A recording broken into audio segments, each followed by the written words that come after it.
The car is in autonomous mode, Matthew.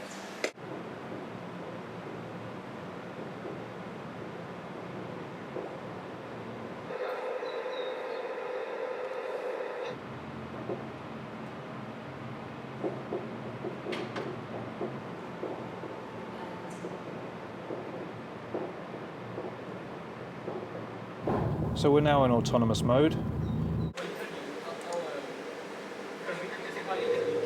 So one of the interesting things about being in this simulated autonomous environment is that, of course, I subconsciously know that I think the car's about to run into this lamppost. And of course, I have a sort of human intuition to try and stop it. Yes, exactly right. Equally, we have issues to do with cybersecurity and the intrusion of the cars, and that we need to trust that hackers or adversaries are not going to disable certain sensors or take control of the car. Let's see if the car comes down this road. The car's coming down. One of the key problems in developing technology is that we have to prove it for the corner cases. These are the 1 in 100, 1 in 1,000, maybe even 1 in a million events that define whether or not the technology will actually work in the real world. Now, in the real world, detecting these rare events is very difficult. To reproduce them can be very costly. It can be very technically challenging to do.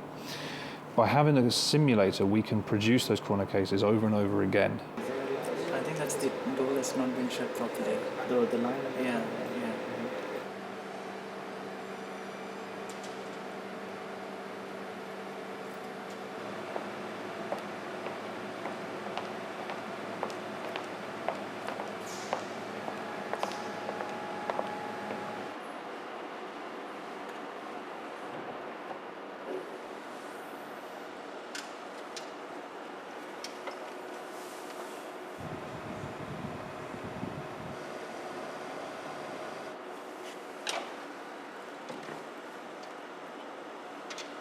You can see in here we've got a bunch of electronics. We've actually taken the engine out so we can actually control the vehicle in a virtual world. What I mean by that is we'll actually replicate all the engine signals, we'll replicate all the suspension, and we'll put motion in the vehicle that's actually linked in with the simulator itself.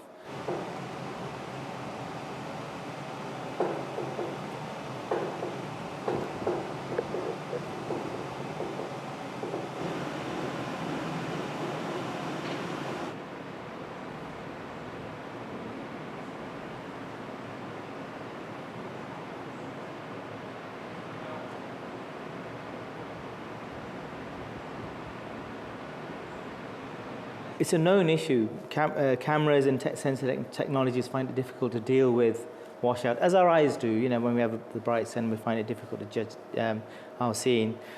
So people know the issue, but to repeat and to create different variations of light, different objects, and the combinations of those, it's very difficult to do many of those in the real world. So if you imagine, we have a finite amount of time in the day, and to get the objects and the lighting conditions that are actually going to create that scenario, it's very difficult.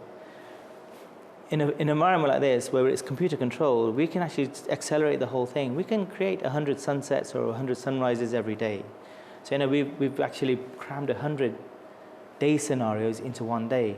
And that's the benefit of technology like this. We can put in objects like trucks, we can put in objects like cars, people, bicycles, at will.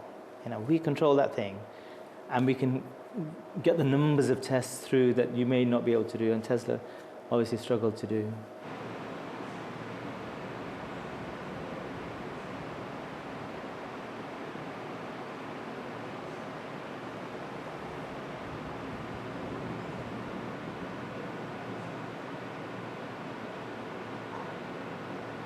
By actually increasing the connectivity, the industry is aware that they're increasing this threat surface, or the surface of attack.